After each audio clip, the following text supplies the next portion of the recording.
अब हम आपको भारत के आम लोगों की उस आदत के बारे में बताएंगे जिसमें वो टूथपेस्ट की ट्यूब को इस हद तक निचोड़ते चले जाते हैं कि उसमें से टूथपेस्ट का आखिरी अंश भी निकल आए। और ये काम आपने भी जरूर कभी ना कभी अपने जिंदगी में किया होगा। जब आपके यहाँ टूथपेस्ट होता है तो आप टूथपेस्ट को लगातार निचोड़ते चले जाते हैं ताकि जो टूथपेस्ट की जो ट्यूब है जो 20 दिन चलने वाली है वो 25 दिन चल जाए। और यही काम हम शैम्पू की बोतल के साथ भी करते हैं, चिप्स के पैकेट के साथ भी करते हैं जब हम उसमें से आखिरी टुकड़ा तक खाना चाहते हैं। लेकिन अब बड़ी बड़ी कंपनियों ने भारतीयों की इस आदत को पहचान लिया है और अब साबुन, तेल, शैम्पू, टूथपेस्ट, कोल्ड ड्रिंक्स और चिप्स बनाने वाली बड़ी बड़ी अंतर्राष्ट्रीय कंपनियों ने आपको झांसा देने के लिए अपने प्रोडक्ट्स के पैकेट्स को छोटा कर दिया है और उसके दाम वही रखे हैं। यानी पैकेट छोटा हो रहा है, सामान कम हो रहा है, लेकिन दाम कम नहीं हो रहा, दाम वही के वही है,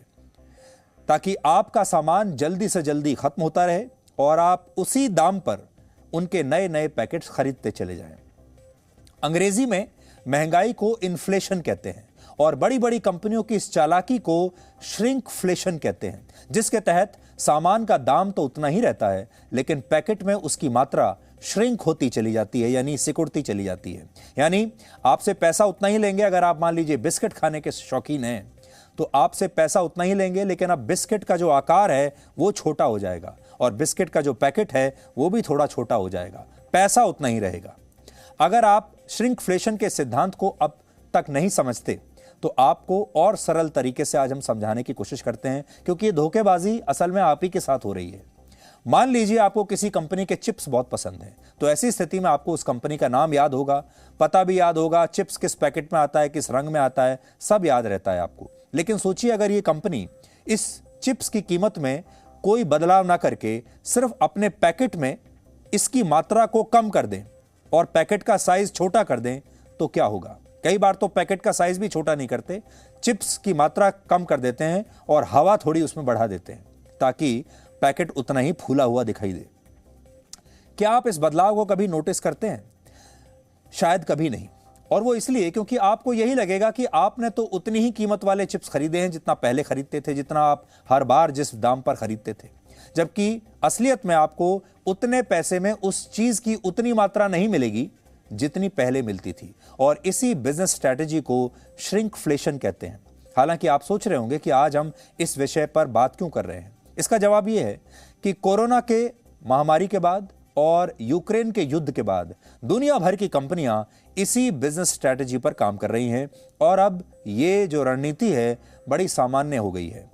एक नई रिपोर्ट के मुताबिक कोविड और यूक्रेन युद्ध की वजह से दुनिया की बड़ी बड़ी कंपनियों की लागत और सप्लाई चेन पर खर्च पहले से ज्यादा बढ़ गया है और मजदूरों की कमी ने भी इन कंपनियों के सामने एक नई चुनौती खड़ी कर दी है। अब इनकी लागत बढ़ रही है और प्रॉफिट कम हो रहे हैं, इसलिए ये कंपनियां अपनी आमदनी को बढ़ाना चाहती हैं और इसके लिए श्रिंकफ्लेशन से अच्छा विकल्प इनके लिए कोई हो नहीं सकता। क्योंकि अगर ये कंपनियां अपनी आमदनी बढ़ाने के लिए अपने प्रोडक्ट्स की कीमत बढ़ा देती हैं तो इससे उनके कस्टमर्स नाराज हो सकते हैं, कम हो सकते हैं, क्योंकि बहुत सारे सेगमेंट्स ऐसे होते हैं जो बहुत ही प्राइस सेंसिटिव होते हैं। वहां जरा सा अगर आप दाम बढ़ाएंगे तो हो सकता है कि कस्टमर कोई दूसरा प्रोडक्ट खरीदने लगे, जबकि श्रिंकफ्लेशन में ऐसा कुछ भी होने का खतरा नहीं होता। यानी ये काफी सुरक्षित तरीका है जिसके बारे में आम लोगों को पता भी नहीं चलता।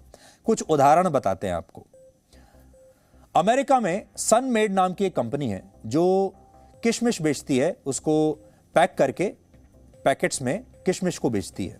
पहले इसके एक पैकेट का वजन 630 ग्राम हुआ करता था, लेकिन अब जो नया पैकेट कंपनी लेकर आई है उसका वजन 60 ग्राम कम कर दिया गया है। यानी 60 ग्राम किशमिश अब आपको कम मिलेगी और अब यह पैकेट 570 ग्राम का हो गया है, लेकिन इसकी कीमत में कोई बदलाव नहीं किया गया है, कीमत वही है और इसकी बिक्री में भी कोई कमी नहीं आई है क्योंकि लोगों को यह बात पता ही नहीं चली।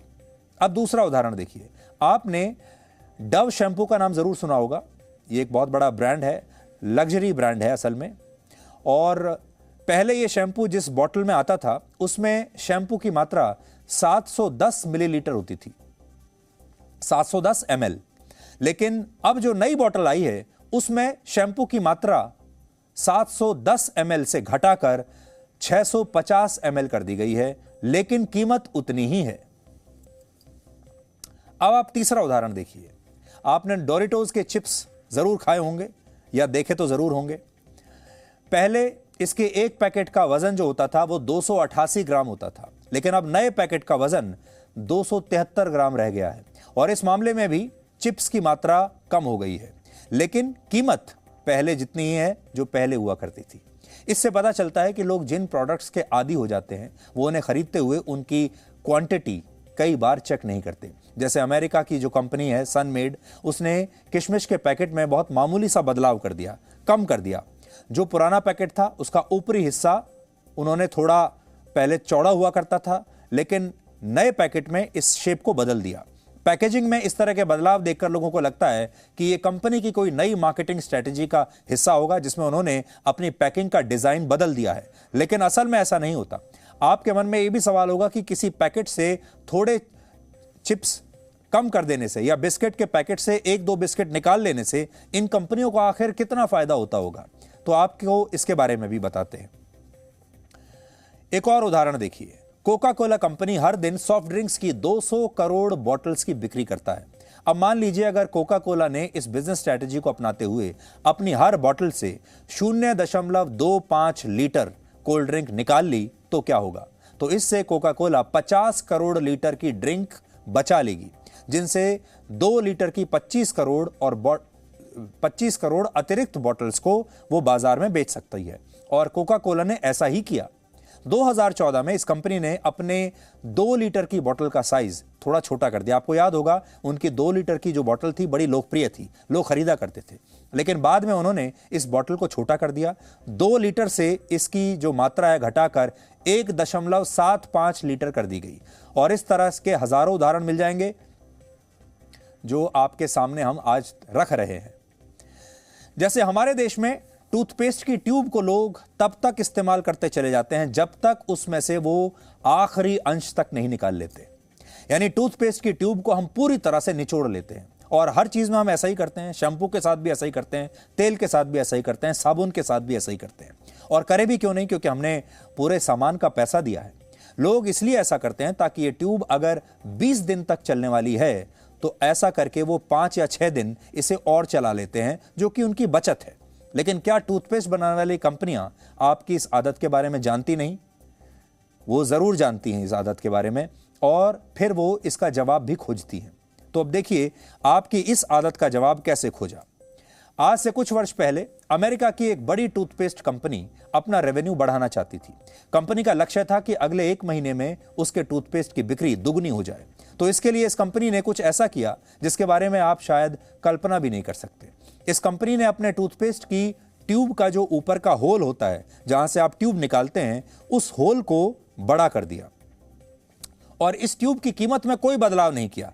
पहले के बराबर ही है, मात्रा भी उतनी ही है और पैसा भी उतना ही है। इससे हुआ यह कि ज्यादा बड़ा होल होने से इस ट्यूब में से एक बार में इतना टूथपेस्ट निकलने लगा जितना पुराने होल से 3 बार में निकलता था। यानी पहले एक परिवार में जो ट्यूब 28 दिन तक चलती थी, अब वो 12 से 14 दिन में ही खत्म होने लगी, क्योंकि उन्होंने उसका होल बड़ा कर दिया। अब उसमें पहले से ज्यादा टूथपेस्ट निकलता है। और इस तरह कंपनी के ग्राहक तो नहीं बढ़े, लेकिन बिक्री बढ़ गई और उसकी जो आमदनी है यानी रेवेन्यू वो भी बढ़ा, क्योंकि अब उसकी जो टूथपेस्ट की जो ट्यूब्स हैं वो और कहीं ज्यादा मात्रा में बिकने लगी।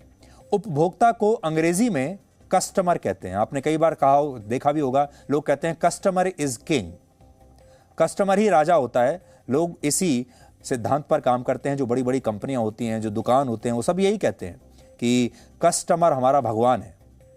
लेकिन बड़ी बड़ी कंपनियों के लिए कस्टमर का अर्थ होता है ऐसा व्यक्ति जो अपने कष्ट से मरता रहे और उसे अपने कष्ट का इलाज उसी कंपनी के प्रोडक्ट में नजर आए। यानी आपका कष्ट ही आपको इन कंपनियों का कस्टमर बनाता है। तो आज ये हमने नया शब्द आपके लिए दिया है। आप समझते हैं कि आप कस्टमर हैं, लेकिन कंपनियां समझती हैं कि आप कस्टमर हैं। इसलिए वो किसी ना किसी रूप में आपको कष्ट देती रहती हैं और उस कष्ट की दवाई भी आपको उन्हीं से खरीदनी पड़ती है। पहले कष्ट देती हैं और फिर कष्ट के निवारण के लिए आपसे पैसा लेती हैं और फिर पैसा कमाती हैं।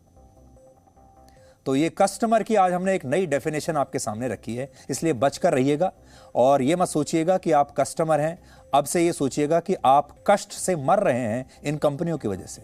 हालांकि आपके मन में सवाल होगा कि क्या ऐसा करना गैर कानूनी है, तो जवाब है बिल्कुल नहीं, ये गैर कानूनी नहीं है। इनमें से कोई भी कंपनी कानून नहीं तोड़ रही है, ये पूरी तरह वैध है और ये कंपनियां ऐसा करने के लिए स्वतंत्र हैं। इसलिए इसका एक ही समाधान है, वो ये कि आपको जागरूक होना होगा और देखना होगा कि आपको उसी कीमत में उतना सामान मिल रहा है जितना पहले मिलता था। Presenting B News app available on Google Play and App Store. Download it now.